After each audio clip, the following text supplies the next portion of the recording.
এতিয়া আপোনালোকে এটা কথা জানি আনন্দিত হ'ব যে আমাৰ শদিয়াৰ পৰা ধুবুৰীলৈকে বিভিন্ন জিলাসমূহত আমি গুৰুজনাৰ ধৰ্ম আদৰ্শ প্ৰচাৰ কৰি এটা শুভ লক্ষণ দেখা পাইছোঁ। সেইটো হৈছে যিটো আজি আপোনালোকৰ ইয়াতো দেখিছোঁ, সেইটো হৈছে যে বৰ্তমান আমাৰ নাম প্ৰসংগতেই বোলক, পাঠ প্ৰসংগতেই বোলক, ধৰ্মালোচনী সভাতেই বোলক, ভাগৱত ব্যাখ্যা অনুষ্ঠানতেই বোলক, আমাৰ পুৰুষতকৈ মহিলাৰ উপস্থিতিটো বেছি হৈছে। এইটো শুভ লক্ষণ দেই। আজি যদি আপোনালোকে অংক কৰে, আপোনালোক ইয়াতো মহিলাৰেই সংখ্যাটো সৰহ হৈছে। এইটো আমাৰ বেদৰ মতে আমাৰ কাৰণে এটা শুভ দিন আহি আছে। আমাৰ ঋক বেদত কৈছে ন গৃহম গৃহম ইতি আহু গৃহিণী গৃহম উচ্যতে তয়াহি সহিতা সৰ্বান পুৰুষায়াম সমুষ্ণুতে। যিখন ঘৰৰ, যিখন গাঁৱৰ, যিখন সমাজৰ আইসকল ঈশ্বৰ ভক্তিপৰায়ণ হ'ব, তেওঁ নিজেতো উদ্ধাৰ হ'বই, সেইখন গাঁৱৰ সেইখন ঘৰৰ সকলো পুৰুষৰ চতুৰ্বৰ্গ সাধন কৰিব, জীৱৰ মুক্তি পথটো দি দিব। আৰু যিখন ঘৰত, যিখন গাঁৱত, যিখন সমাজত আইসকল ভক্তি বিমুখী হয়, মহাভাৰতৰ বন পৰ্বত কৈছে জৈস্য ভাৰ্যা গৃহে নাস্তি সা ধীসা পুণ্যচাৰিতা অৰণ্যং তেন গন্তব্যং যথা অৰণ্যং তথা গৃহম। আইসকলে ইচ্ছা কৰিলে ঘৰ গুচি বাঁহতল কৰিব পাৰে, আৰু ইচ্ছা কৰিলে ঘৰ গুচি বৈকুণ্ঠলৈ উত্তৰণ কৰিব পাৰে। এয়া আইসকলৰ ক্ষমতা দেই, মনত ৰাখিব। বেদৰ মতে আইসকল যদি ভক্তিপৰায়ণ হয়, ঘৰ গুচি বৈকুণ্ঠ হ'ব, আৰু যদি আইসকল ভক্তি বিমুখী হয়, ঘৰ গুচি বাঁহতল হ'ব। আমি বাঁহতল হোৱাটো কোনেও নিবিচাৰোঁ, আমি ঘৰ গুচি বৈকুণ্ঠ হোৱাটো বিচাৰোঁ। তে বৈকুণ্ঠ কৰিবলৈ হ'লে আমাৰ আইসকলৰ ভক্তি মাৰ্গটো থাকিব লাগিব। পুৱা গধূলি ঘৰ দুৱাৰ মচি কাচি ধূপ ধূনা জ্বলাই গুৰুগৃহ মচি কাচি উপাসনা কৰিব লাগিব। যিটো কথা ৰাধিকা সতীয়ে গুৰুজনৰ ওচৰত কৈছিল, কি বুলি? গুৰুদেৱ, মোৰ সতীত্ব গুণৰ অন্যতম বৈশিষ্ট্য হ'ল প্ৰাতসে উঠিয়া কৰোঁ গৃহ কৰ্মগণ, অবাহিৰে ভিতৰে কৰোঁ গুময় সিঞ্চন। মোৰ সতীত্ব গুণৰ অন্যতম বৈশিষ্ট্য, মই ৰাতিপুৱা সোনকালে উঠি ঘৰ দুৱাৰ সাৰি মচি গুৰুগৃহ মচি কাচি ধূপ ধূনা জ্বলাই ঈশ্বৰ উপাসনা কৰি ঘৰখন প্ৰদূষণ মুক্ত কৰি ৰাখোঁ, আৰু পুৱাৰ সৌৰ শক্তি আহৰণ কৰি সৃজনী শক্তি অটুট কৰি ৰাখোঁ। অৰ্থাৎ ৰাতিপুৱা সোনকালে উঠি যিসকল নৱদম্পতীয়ে সৌৰ শক্তি আহৰণ কৰিব, তেওঁ সন্তান জন্ম দিবৰ কাৰণে চিজাইনৰ প্ৰয়োজন নহয়, তেওঁ নৰ্মেল দিব পাৰিব। যাৰ কাৰণে বিশ্ববিখ্যাত বৈজ্ঞানিক আইনষ্টাইনে কৈছে science without religion is blind, religion without science is লেম। যিটো ধৰ্মত বিজ্ঞান নাই অন্ধ, যিটো ধৰ্মত বিজ্ঞান নাই খুৰা। শংকৰদেৱে বিজ্ঞানসন্মত ধৰ্ম আমাক দি থৈ গৈছে। ৰাধিকা সতীৰ সতীত্ব গুণত সন্তুষ্ট হৈ গুৰুজনে কৈছিল বৰ সুন্দৰ হৈছে, যোৱা পানী আনা। 3টা কাঠিৰ এপল পানী এপল মাটি আনি দিয়াৰ লগে লগে টেম্বুৱনী জান বান কৰি সেই অঞ্চললৈ আমূল পৰিৱৰ্তন আনিলে। আজিও সেইটো শান্তিজান হিচাপে পৰিচিত হৈ ৰ'ল। গতিকে আমাৰ আইসকলে এখন ঘৰ সৰ্বাংগ সুন্দৰ কৰিবৰ কাৰণে আইসকলৰ ভক্তি মাৰ্গটো অত্যন্ত প্ৰয়োজন। দ্বিতীয়তে 7টা সদ্গুণ থাকিব লাগে বুলি কৈছে দেই। আমাৰ আইসকলে পৰিয়ালটো, ঘৰখন, পৰিৱেশটো, সমাজখন সুন্দৰভাৱে আগুৱাই নিবৰ কাৰণে আইসকলৰ গাত 7টা সদ্গুণ থাকিব লাগে বুলি গীতাত কৃষ্ণই অৰ্জুনক কৈছে। আজি ইয়াত থকা সকলো কোনোবা আইৰ গাত যদি 7টা গুণ আছে, তেওঁ ভাগ্যৱতী মহিলা দেই। যদি কাৰোবাৰ কমি আছে পূৰাই ল'ব। মই মানে গুণকেইটা কথা কৈ যাওঁ। গীতাত কৃষ্ণই অৰ্জুনক কৈছে যিগৰাকী আইৰ গাত 7টা সদ্গুণ থাকিব, তেওঁ নিজেতো উদ্ধাৰ হ'বই, সেইখন ঘৰৰ সেইখন সমাজৰ জীৱবিলাককো চতুৰ্বৰ্গ সাধন কৰাব। কি কি 7টা গুণ? কীৰ্তি, চিৰি, বাকৈশ্য, নাৰীনাং, ধীতি, মেধা, ক্ষমা, স্মৃতি। এই 7টা মনত ৰাখিব দেই। আপোনালোকে মনত ৰখাৰ উপৰি ছোৱালীবিলাকক এই কথাবিলাক বেছিকৈ ক'ব, কাৰণ আপোনালোকৰ ছোৱালীবিলাকক যদি এই নীতি শিক্ষা দিয়ে, জৱাহৰলাল নেহৰুৱে কৈছে if you educate a boy you educate individual only. If you educate a girl, you educate the entire family. আপুনি ল'ৰা এটাক শিক্ষা দিলে ব্যক্তিগত শিক্ষা দিয়া হ'ব। এজনী ছোৱালীক যদি আপুনি নীতি শিক্ষা বা আধ্যাত্মিক শিক্ষা দিয়ে গোটেই ভৱিষ্যত পৰিয়ালটোৰ কাৰণে হ'ব। যাৰ কাৰণে জনক ৰজাই সীতাক শ্ৰীৰামচন্দ্ৰলৈ বিয়া দি এই নীতি শিক্ষা দিছে কি বুলি, আই সীতা তুমি মোৰ জুনিজাত সন্তান নোহোৱা, তোমাক মই যজ্ঞভূমিত লাভ কৰিছোঁ। যদিও যজ্ঞভূমিত লাভ কৰিছোঁ, তুমি পিতৃ মাতৃ অতি মৰমৰ অতি স্নেহৰ এজনী ছোৱালী। অজনিকা তোমাকো লভিলো যজ্ঞভূমি, পিতৃৰ মাতৃৰ প্ৰিয়তম জীৱ তুমি। তুমি পিতৃ মাতৃ এজনী মৰমৰ ছোৱালী। ত্ৰিভুৱনৰ নিৰূপমা তুমি মহাসতী, পৰম দুৰ্লভ আতি লভিলা সুপতি। তুমি ত্ৰিভুৱনৰ ভিতৰতে এজনী ধুনীয়া ছোৱালী আৰু এজনী সুযোগ্য স্বামীৰ তুমি সান্নিধ্য পালা। আই সীতা স্বামীৰ সান্নিধ্য পালেই নহ'ব, তোমাৰ দায়িত্ব আৰু কৰ্তব্য আছে। কি? সতী স্ত্ৰী সকলৰ স্বামীহে ভূষণ, কদাচিতো নলংঘিবা স্বামীৰ বচন। তুমি এজনী সতী নাৰী হিচাপে তোমাৰ প্ৰথম অলংকাৰ হ'ব স্বামী ভক্তি। তুমি স্বামীক একচিতে সেৱা কৰিবা সৰ্বক্ষণে, কৰিবা শুশ্ৰূষা শশু শাহুৰ চৰণে। তুমি স্বামীৰ উপৰিও শহুৰ শাহুৰকো যথোচিত শ্ৰদ্ধা ভক্তি কৰিবা। অকল তাতেই সীমাবদ্ধ নাৰাখিবা, নকৰিবা অৱহেলা দেউৰ সবক, কৰিবা দয়া আতি সমস্ত জনক। ঘৰত থকা দেউৰ ননন্দী জেঠাল বৰ্জনা সকলোকে তুমি যথোচিতভাৱে শ্ৰদ্ধা ভক্তি মৰম চেনেহ কৰিবা। তেতিয়া তেবে তজু শুদ্ধ যশ বাঢ়িব সংসাৰে, ইহপৰ লোকে সুখ মিলিব তোমাৰে। তেতিয়া তোমাৰ আদৰ্শত তোমাৰ আচৰণত মৰম চেনেহত মানে সন্তুষ্ট হৈ শহুৰ শাহুৰে সমাজত মই এজনী ভাল ছোৱালী শালমৰীয়া গাঁৱৰ পৰা বিয়া কৰাই আনিলোঁ বুলি প্ৰশংসা কৰিব। এজনী ছোৱালীৰ আচৰণে পৰিয়ালৰ গাঁওখনৰ গৌৰৱ বৃদ্ধি কৰিব আৰু এইখন গাঁৱৰ পৰা বহুত ছোৱালী ভৱিষ্যত বিয়া হৈ যোৱাৰ পথ প্ৰশস্ত হ'ব। মনত ৰাখিব কথাটো। গতিকে ভাগৱতৰ নীতি আদৰ্শৰে আমি যাতে ছোৱালীজনীক পঠিয়াব পাৰোঁ। অকল পুথিগত ডিগ্ৰী কৰি পঠিয়াই যদি আধ্যাত্মিক আৰু নৈতিক শিক্ষা দিয়া নাই, তেতিয়া তেওঁ শহুৰ শাহুৰক কেতিয়াও প্ৰিয় হ'ব নোৱাৰে। আজি বহুত ছোৱালীক ডক্টৰেট উপাধি দি ডাক্তৰ মাষ্টাৰ ডিগ্ৰী দি টেট মাষ্টৰণী ডাক্তৰণী বা নাৰ্ছনী কৰি পঠায়, কিন্তু তেওঁলোকে পুথিগত ডিগ্ৰীক প্ৰাধান্য দি শহুৰ শাহুৰ আগৰ 7-8লৈ বা LP স্কুলত পঢ়া বুলি যদি শহুৰ শাহুৰক অৱমাননা কৰে, যদি নিজৰ ডিগ্ৰীটোক প্ৰাধান্য দি যদি শহুৰ শাহুৰক মান্যতা নিদিয়ে, সেইজনী ছোৱালী বা বোৱাৰী কেতিয়াও শহুৰ শাহুৰৰ প্ৰিয় হ'ব নোৱাৰে। পুথিগত ডিগ্ৰীয়ে আপোনাক প্ৰকৃত মানুহ কৰিব নোৱাৰে। সেইকাৰণে প্ৰাচাত্য শিক্ষাবিদ ৰাইবানে কৈছে, for all round development of student religious education is essential. আপুনি পুথিগত ডিগ্ৰীয়ে আমাক প্ৰকৃত মানৱ সম্পদ গঢ়িব নোৱাৰে যেতিয়ালৈকে ধৰ্মীয় শিক্ষা তাত যোগ নিদিব। ৰুচুই কৈছে, the religious education should be included in the curriculum because it is through religion that the fact of youth can be set on the road to the absolute values truth beauty and goodness. সত্য শিৱ সুন্দৰক আৰাধনা কৰিবলৈ হ'লে আমাৰ পুথিগত degree আচল নহয়, তাত আমি ধৰ্মীয় নৈতিক শিক্ষা যোগ দিবই লাগিব। আজি যিটো কথা নজনাৰ কাৰণে বহুত শিক্ষিত বোৱাৰী গৈ পিতৃ মাতৃ বা মানে শহুৰ শাহুৰৰ অপ্ৰিয় হ'ব লগা হয়। গতিকে তেওঁলোকক যাতে আমি আধ্যাত্মিক শিক্ষাৰে শিক্ষিত কৰিব পাৰোঁ তাৰ প্ৰতি আমি গুৰুত্ব দিব লাগিব। যেতিয়ালৈকে আধ্যাত্মিক আৰু নৈতিক জ্ঞান যুক্ত কৰি ল'ব নোৱাৰে, তেতিয়ালৈকে তেওঁ সমাজৰ বা পৰিয়ালৰ প্ৰিয় হ'ব নোৱাৰে। এই তথ্য আমাক দিছে। গতিকে আমি সেই কথাটো জানিব লাগিব। 1 নম্বৰ গুণটো হ'ব লাগিব কীৰ্তি। আইসকলৰ কৰ্ম আদৰ্শবিলাক আনৰ প্ৰশংসনীয় হ'ব লাগে। নীট এণ্ড ক্লিন, ডিচিপ্লিন, নিয়মানুবৰ্তিতা আৰু পৰিপাটিতা 1 নম্বৰ গুণ আইসকলৰ গাত থাকিব লাগিব। তেওঁ কৰ্মবিলাক তেওঁৰ মানে ঘৰৰ পৰিপাটিতা দেখি মানুহে প্ৰশংসা কৰিব লাগিব।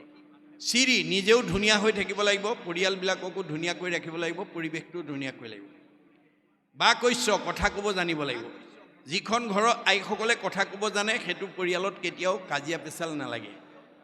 আজি কথা ক'ব নজনাৰ কাৰণে বহুত পৰিয়ালৰ স্বামী স্ত্ৰীৰ মাজত মনোমালিন্য, শাহু বোৱাৰীৰ মাজত মনোমালিন্য, দেউৰ নবৈকৰ মাজত মনোমালিন্য, ককাই ভাইৰ মাজত মনোমালিন্য, সীমা ঘূৰীয়াৰ মাজত মনোমালিন্য ইত্যাদি ইত্যাদি। গণ্ডগোলটো ক'ত লাগিল? কথা ক'ব নাজানে। আমাৰ কথা ক'বলৈ ভাগৱতে নিয়ম শিকাই দিছে। আমাৰ কথা কেনেকৈ ক'ব লাগিব? সত্য, প্ৰিয়, হিত। আমি সদায় সঁচা কথা ক'বলৈ যত্ন কৰিব লাগিব। সঁচা কথা কোৱা মানুহে কালৈ ভয় কৰিব নালাগে, মূৰ তুলি কথা কয়। মিছা কথা কোৱা মানুহে তললৈ মূৰ কৰি থাকে, ধৰা পৰা ভয় কৰে। সঁচা কথা কোৱাজনলৈ মিছা কথা কোৱাবিলাকে সমীহ কৰে। আপোনাৰ পৰিয়ালত সঁচা কথা কোৱা ডেকা ল'ৰাই হওক, গাভৰু ছোৱালীয়ে হওক, বোৱাৰীয়ে হওক, শাহুৱে হওক, তেওঁলৈ বাকীবিলাকে অলপ দৰ কৰে। সমাজত সঁচা কথা কোৱা মানুহগৰাকী বা মানুহজনলৈ বাকী মিছা কথা কোৱাবিলাকে সদায় দৰ কৰে। মনত ৰাখিব, সদায় আপোনালোকে সঁচা কথা নিৰ্ভয়ে ক'ব পাৰিব, সাহসেৰে ক'ব পাৰিব, মূৰ তুলি কথা ক'ব পাৰিব। কিন্তু সঁচা কথাটো কেনেকৈ ক'ব লাগে? প্ৰিয়, শুনিবলৈ ভাল পোৱাকৈ। মা বদ অপ্ৰিয় সত্যম, সত্যম অপ্ৰিয়ম। সঁচা কথাও অপ্ৰিয়কৈ ক'ব নালাগে, বেয়া পোৱাকৈ ক'ব নালাগে। সঁচা কথা হ'ল বুলি অহংকাৰে নক'ব, প্ৰিয়, শুনিবলৈ ভাল পোৱাকৈ ক'ব, হে নাই? আৰু হিত, আপোনাৰ কথাটোৱে আনক উপকাৰ কৰিব লাগিব, অপকাৰ কৰিব নালাগিব। শব্দ ব্ৰহ্ম, ৱৰ্ড ইজ গড, অবিনাশী। আপুনি ধেমালিটো ল'ৰা ছোৱালীক খাও সপনি নিদিব। ধেমালিটো ছোৱালীজনী বদমাছ, ল'ৰাটো দুষ্ট, এনেকুৱা বেয়া শব্দৰ প্ৰয়োগ নকৰিব। আপুনি যি শব্দ প্ৰয়োগ কৰিব তাৰ প্ৰতিক্ৰিয়াই তাৰ জীৱনত প্ৰতিক্ৰিয়া কৰিব। মনত ৰাখিব, শব্দ ব্ৰহ্ম। আপোনাৰ কথাটোৱে যাতে আনক আঘাত দিব লগা নহয়, তাৰ প্ৰতি সাৱধান হ'ব লাগে। কোনো বোৱাৰীয়ে নাভাবিব মই শাহুক অন্তৰত আঘাত পোৱাকৈ কৈ মই শান্তিত থাকিম। কাক আঘাত দিছে? চবতে মই আছোঁ বুলি কৈছে ভগৱানে।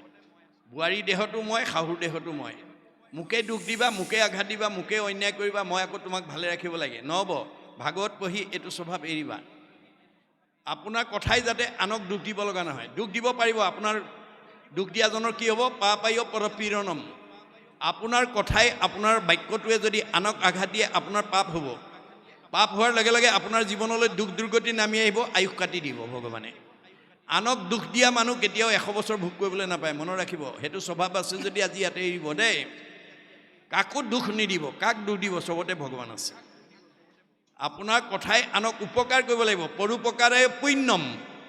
আপুনি যদি কোৱা কথাটোৱে কোনোবা এজন ব্যক্তি বা কোনোবা এখন পৰিয়ালক যদি উপকাৰ কৰে, আপোনাৰ পুণ্য হ'ব। পুণ্য হোৱাৰ লগে লগে আপুনি সুখ ভোগ কৰিব, শান্তিত থাকিব, মৰিলে সদ্গতি পাব। মনত ৰাখিব কথাটো।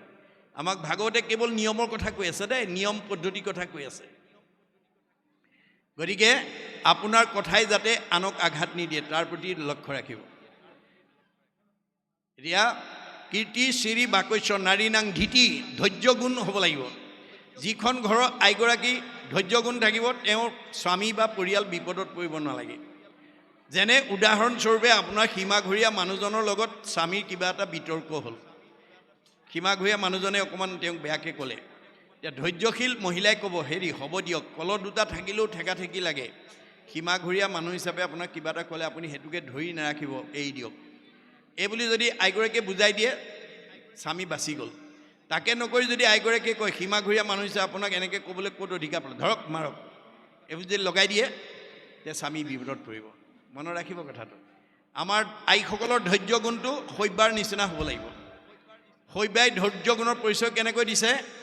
যে হৰিচন্দ্ৰ ৰজাই শৈব্যাৰ লগত কোনো আলোচনা নকৰাকৈ সত্যত বন্দী হৈ ৰাজ্যধন বিশ্বামিত্ৰ ঋষিক দি দিলে। অৱশেষত দক্ষিণা দিবলৈ পইচা নাই। ঋষিৰ ওচৰত এমাহ সময় ল'লে, ঋষিবৰ মোক এমাহ সময় দিয়া, মই তোমাক দক্ষিণাটো সংগ্ৰহ কৰি দিম। বিশ্বামিত্ৰক হ'ব, এমাহ সময় দিছোঁ। এমাহ সময় লৈ তেওঁ ভাৰ্যাক লৈ বাৰাণসী এখন উপবনত গৈ পলাই আছেগৈ। বিশ্বামিত্ৰই এমাহৰ পূৰ্বে বিচাৰি বিচাৰি গৈ পালেগৈ। পাই হৰিচন্দ্ৰক উদ্দেশ্যি কৈছে, ৰাজা হৰিচন্দ্ৰ, মোৰ দক্ষিণাটো যদি হেলা কৰ তই, সবংশকে সাপি ভস্ম কৰিব মই। মোৰ দক্ষিণাত যদি তই অৱহেলা কৰ, তোৰ গোটেই বংশ মই সাপ দি ধ্বংস কৰিম। ঋষিৰ বচন শুনি হৰিচন্দ্ৰ ৰায় কঁপিবে লাগিলে, মুখে মাত বোল নাই। তেওঁ ভয়ত কঁপিবলৈ লাগিলে, মুখ মাত হেৰাই গৈছে, হতাশ হৈ গৈছে। আৰু মনৰ কথা ক'বলৈ ভাৰ্যা বাদে দ্বিতীয় ব্যক্তি নাই। ভাৰ্যা কচাহিয়া ৰাজা বুলিলা বচন, অশুনা প্ৰাণেশ্বৰী মূৰ বাক্যে দিও মন। হেৰা ভাৰ্যা, তুমি মোৰ কথালৈ অকণমান মনোযোগ দিয়া। কেনমতে ঋষিৰ মই খুজিবহো ধাৰ, কেনমতে বংশক মই কৰিব উদ্ধাৰ। মই এতিয়া ঋষিৰ ধাৰটো কেনেকৈ পৰিশোধ কৰোঁ, বংশটো কেনেকৈ উদ্ধাৰ কৰোঁ। মই হতাশ হৈ গৈছোঁ, মোৰ মুখৰ মাত হেৰাই গৈছে। যিটো সময়ত স্বামী হতাশ হৈছে, মুখৰ মাত হেৰাই গৈছে, স্বামীক প্ৰেৰণা দিবৰ কাৰণে, সাহস দিবৰ কাৰণে ভাৰ্যাই উত্তৰটো কেনেকৈ দিলে? স্বামীৰ বচন শুনি শৈবা প্ৰাণেশ্বৰী স্বামীক বুলিলা অল্প হাস্য কৰি হাঁহি মাৰি উত্তৰ দিলে। যিটো সময়ত স্বামী হতাশ হৈছে, ভাৰ্যাৰ মুখত হাঁহি দেখাৰ লগে লগে প্ৰেৰণা পাইছে, সাহস পাইছে। আৰু কি বুলি ক'লে? মহাৰাজ, নাহি নাহি আন ধৰ্ম জানা সত্য বিনা জানি আন নিচিন্তিও দিওক দক্ষিণা। ভয় নকৰিবা মহাৰাজ, সত্যতকৈ ধৰ্ম নাই, দক্ষিণা দি দিয়া। হৰিচন্দ্ৰই ক'লে, মই ক'ৰ পৰা দিম, মোৰ হাতত পইচাও নাই। তেতিয়া ভাৰ্যাই উত্তৰত কি বুলি ক'লে? আমাকো বিকিয়া ৰাজা ঋষিৰ খোজা ধাৰ, আতপৰে আন উপায় নেদেখো আৰু। মোক বিক্ৰী কৰি হ'লেও তুমি সত্য ৰক্ষা কৰা। এই যিটো সাহস, এই যিটো প্ৰেৰণা, আমাৰ বাৰু আপোনালোকে সিমানলৈ যাবগৈ নালাগে দেই, বিক্ৰী কৰিবগৈ নালাগে।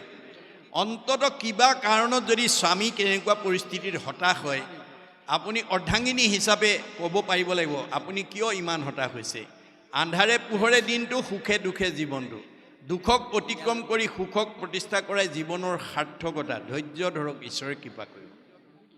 এই কথাষাৰ ক'ব পাৰিব লাগিব। কেতিয়াবা ভাৰ্যাৰো তেনেকুৱা বিপদত পৰিব পাৰে, তেতিয়া স্বামীও ক'ব পাৰিব লাগিব, তুমি কিয় ইমান হতাশ হৈছা।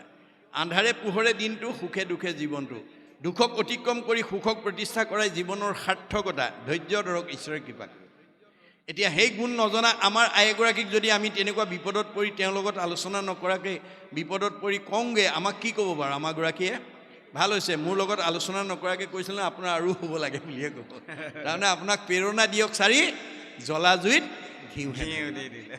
এতিয়া আমাৰ গুৰুজনাৰ, আমাৰ বেদৰ দৰ্শন, ভাগৱতৰ দৰ্শনটো হৈছে যে আমাৰ পাৰিবাৰিক জীৱন, দাম্পত্য জীৱন, যুগ্ম জীৱন, সাংসাৰিক জীৱনত আমি জ্বলা জুই নুমাবলৈ পানী ঢালিবলৈ শিকিব লাগিব। জ্বলা জুই নুমাবলৈ ঘিউ ঢালিলে নহ'ব। কিবা কাৰণত, কিবা পৰিস্থিতিত স্বামীৰ খং উঠিলে ভাৰ্যাই হাঁহি এটা মাৰি তেওঁক উপশম কৰাৰ পদ্ধতিটো জানিব লাগিব। কেতিয়াবা কিবা পৰিস্থিতিত ভাৰ্যাৰো খং উঠিব পাৰে, এতিয়া স্বামীয়েও হাঁহি মাৰি তেওঁক খংটো মানে মাৰ নিয়াব লাগিব। তাকে নাজানিলে জ্বলা জুইত ঘিউ ঢলা হ'ব। মনত ৰাখিব কথাটো। আমাৰ ভাগৱতে সেই দৰ্শনটো দিছে। এইটো হৈছে আমাৰ ধৈৰ্য গুণ। 4 নম্বৰ হৈছে ক্ষমা। কীৰ্তি চিৰি বাকৈশ্য নাৰী নাং ধীতি মেধা। 5 নম্বৰ মানে তৎপৰতাৰে কামবোৰ কৰিবলৈ থকা গুণটো লাগিব। মেহমেহীয়া হ'ব নালাগিব, কৰিম নকৰিম অৱহেলা ভাৱেৰে কৰিব নালাগে, কামবোৰ তৎপৰতাৰে কৰি যাব লাগে। মেধা, ক্ষমা। আমাৰ ক্ষমা গুণ যদি আইসকলৰ থাকে বিপদত পৰিব নালাগে, নাই। আমাৰ ক্ষমা গুণটো দ্ৰৌপদীৰ সদৃশ হ'ব লাগে। দ্ৰৌপদী 5টা পুত্ৰৰ মূৰ কাটি নিয়া অশ্বত্থামাক কৃষ্ণ অৰ্জুনে হাতে ভৰিয়ে বান্ধি আনি মুখৰ আগত পেলাই দিছিল। আমাৰ আই হোৱা হ'লে 5টা পুত্ৰ মূৰ কাটি নিয়া শত্ৰু মুখৰ আগত পোৱা হ'লে টুকুৰা টুকুৰ কৰিলেহেঁতেন। কিন্তু দ্ৰৌপদীয়ে কি বুলি ক'লে? মই যেন মোৰো পুৰী পুত্ৰ শোকে অগণি হিয়া দহয়, তাহাৰ অৱস্থা শুনি সেইমতে গৌতমী তেজীবে জীয়। মোৰ 5টা পুত্ৰ মূৰ কাটিছে যদিও 5জন স্বামী মোৰ জীয়াই আছে। স্বামীৰ মুখলৈ চায়ো মই পুত্ৰৰ বেদনা পাহৰিব পাৰোঁ, কিন্তু দুৰ্নীৰ স্বামী দ্ৰোণাচাৰ্য ইতিমধ্যে মৃত্যু হৈছে। একমাত্ৰ পুতেকৰ মুখলৈ চাই জীয়াই আছে। পুতেকৰো যদি এনেকুৱা অৱস্থা শুনে তেওঁ প্ৰাণ এৰিব। গতিকে হাহাকাৰ কৰি গুৰুৰ পুত্ৰৰ প্ৰণামিলা পাৱচুই, মেলা মেলা বান্ধ ইহাৰ দুখেষে অধিকে উধাই জুই। তেওঁক খুলি দিয়া বুলি পেলাই তেওঁলোকক মানে আহ্বান জনালে। আৰু কি ক'লে? পুত্ৰবধি দ্বিজ তাহাকো ক্ষমিলা প্ৰণামিলা পাৱ চুই পাও, তোমাৰো সমান শান্তি নেৰেখিও বুলিলা হেন এৰাও। গতিকে পুত্ৰবধি দ্বিজকো যিজনে আকৌ গৈ সেৱা কৰি মুক্তি দিছে, সেই গুণবিশিষ্ট হ'ব লাগিব। ক্ষমাগুণ থাকিলে আমি বিপদত পৰিব নালাগে। আমাৰ উদ্ধৱক কৈছে, মুত চিত্ত দিয়া যিটো জনমহাশয়, হানি অপমান দুখ শোকক সহয়, তাকেহে বুলিও ক্ষমা জানিবা উদ্ধৱ, ক্ষমাৱন্ত পুৰুষৰ নাই পৰাভৱ। আপুনি যদি ক্ষমা গুণটোৰ অধিকাৰী হয় আপুনি বিপদত পৰিব নালাগে। আৰু যাদৱ মাধৱ কল্পনা মাধৱীক গালি পাৰিছে বুলি আপুনি দেহ ধৰ্মত নাচাব, আৰু প্ৰতিকাৰ কৰিবলৈ আপুনি নাযাব। যদি আপোনাক কোনোবাই বেয়া এটা কওঁতে আপুনি যদি দুটা কয় 50-50 হৈ যাব। আমাৰ ক্ষমাগুণৰ আদৰ্শ অৱতাৰী পুৰুষ বুদ্ধদেৱে দেখুৱাই থৈ গৈছে। এদিন বুদ্ধদেৱে ভিক্ষা মাগিবৰ কাৰণে এজন ব্ৰাহ্মণৰ চোতালত গৈ থিয় হ'ল। বুদ্ধদেৱে নিতৌ ভিক্ষা মাগি জীৱিকা নিৰ্বাহ কৰে। দুবেলা দুমুঠি খাবৰ কাৰণে প্ৰয়োজনীয় বস্তুখিনি পালে আৰু দ্বিতীয় ঘৰত ভিক্ষা মাগিব নাযায়।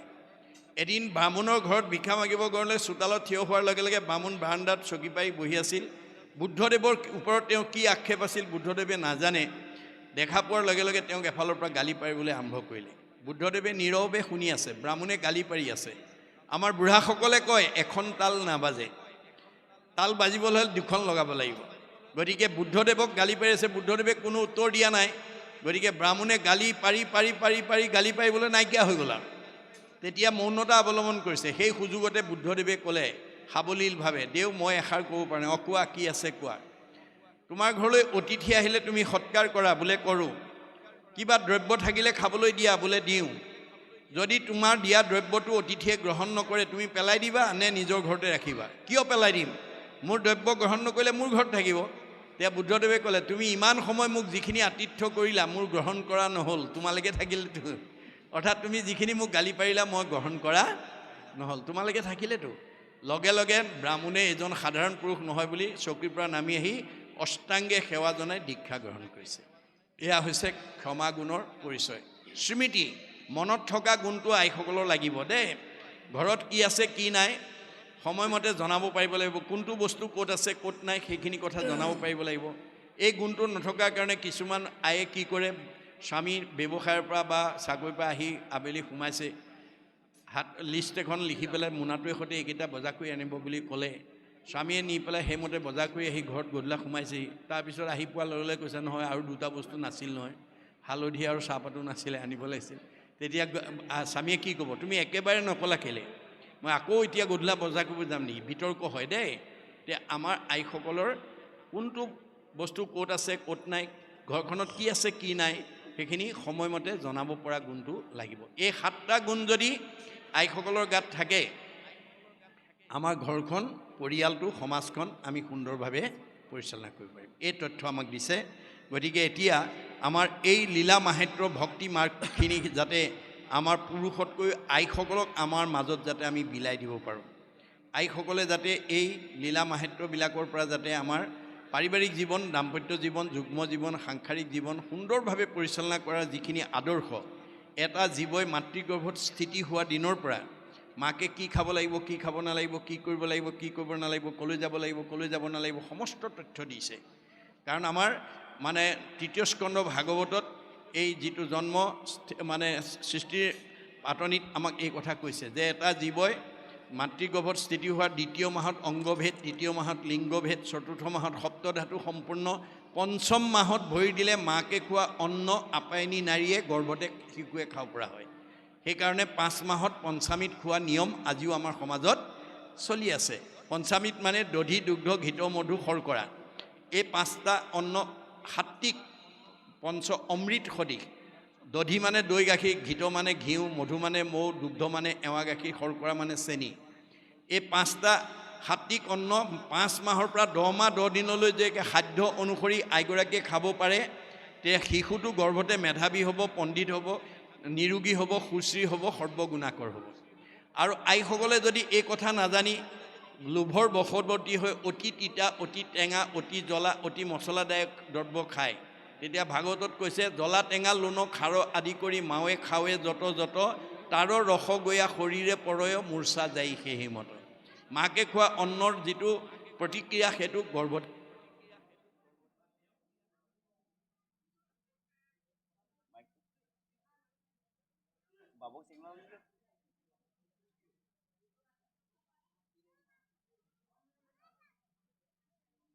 বৰ প্ৰতিক্ৰিয়া গৰ্ভতে হয়। 7ম মাহত বোধ হয়, 8ম মাহত মাকে শুনা কথা গৰ্ভতে শিশুৱে শুনিব পৰা হয়। সেইকাৰণে সেই সময়ত মাতৃসকলে ভকতৰ মাজলৈ আহি ঈশ্বৰৰ কথা শুনিব লাগে, ডাঙৰ ডাঙৰ মহা লোকৰ জীৱনী পঢ়িব লাগে, তেতিয়াহ'লে গৰ্ভতে শিশুটোৱে তাতে জানিব পৰা হয়।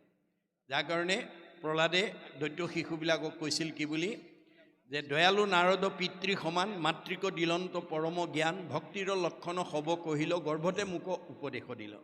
মই মাতৃগৰ্ভত 8 মাহত থাকোঁতেই নাৰদ ঋষিয়ে মাক নি পেলাই তাত ৰাখি ভক্তিৰ কথা কোৱাৰ কাৰণে মই গৰ্ভতেই শিকিলোঁ। মাতৃ পাহৰিলা লোভিয়া স্বামী, ঋষিৰ প্ৰসাদে সুমৰো আমি। মই গৰ্ভতে শিকিলোঁ কাৰণে মোৰ আজিও মনত আছে। মায়ে আধা বয়সত পাইছিল কাৰণে পাহৰি গ'ল।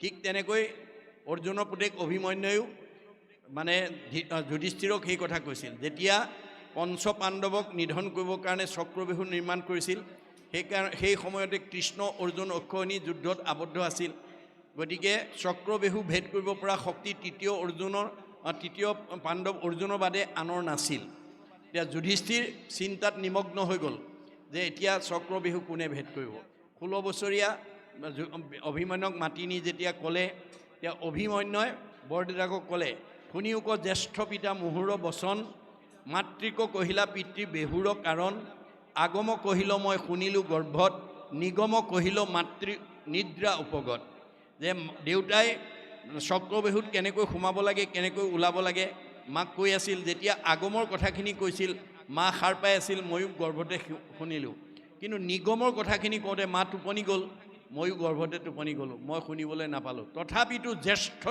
পিতা নকৰিবা ভয় নিজ বাহু বলে বেহু ভেদি বহু মই ভয় নকৰিবা বৰদেউতা মই এই বাহুবলেৰে চক্ৰবেহু ভেদ কৰি তোমালোকক ৰক্ষা কৰিম এই বুলি তেওঁ বেহুত সোমালে কিন্তু নিয়তিৰ কি পৰিহাস মাতৃৰ ভুলৰ কাৰণে তেওঁ ওলাব নোৱাৰিলে গতিকে এই কথাবিলাক আমি জানিব লাগিব গতিকে এই গোটেই নীতি নিয়মৰ কথাবিলাক আমাৰ ভাগৱতত কৈ থৈছে আমাৰ আইসকলে যদি এই কথাবিলাক আগতীয়াকৈ জানি লয় তেতিয়াহ'লে আমাৰ পৰিয়ালত কোনো বিপদগ্ৰস্ত হ'ব নালাগে এইখিনি ক'লে ইয়াৰ পৰৱৰ্তী পদে কি ক'ব আমি আকৌ পুনৰ আলোচনা কৰিম বাৰু কৃষ্ণ